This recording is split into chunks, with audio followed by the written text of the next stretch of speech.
Controversial piece of legislation remains in focus months after it became law. LEX 18's Ricky Sayer is in studio sharing how a letter members of UK Healthcare wrote is impacting the current race for governor in a big way. This letter has been the talk of the state's political circles for days now. It concerns Senate Bill 150. That was the controversial law passed in March that bans gender-affirming care for minors.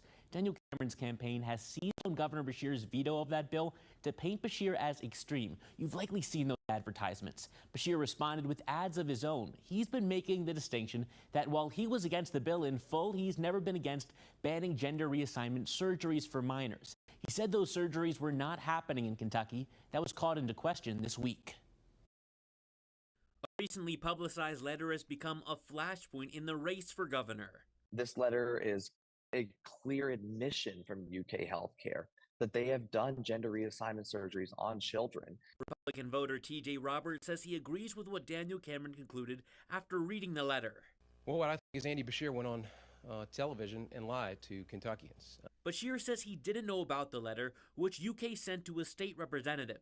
Two politically involved transgender women we spoke with say Beshear's ads are truthful, even after the letter's release.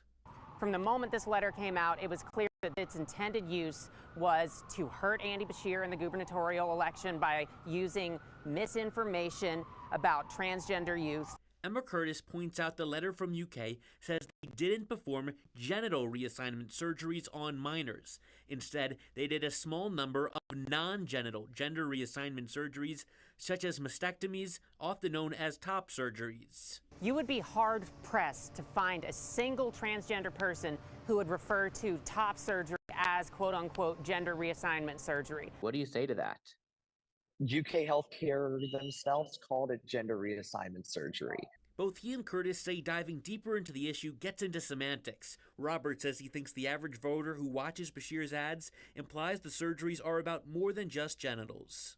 They're thinking about anything meant to change the gender of a child. Curtis says the opposite is true. When people hear the term gender reassignment surgery, they rightfully associate it with a surgery to alter one's genitals. She says the toughest part of the debate is that trans kids are caught in the middle. It's infuriating that we keep seeing all of this misinformation spewed to spread lies and to spread hatred and vitriol towards kids who are just trying to be themselves.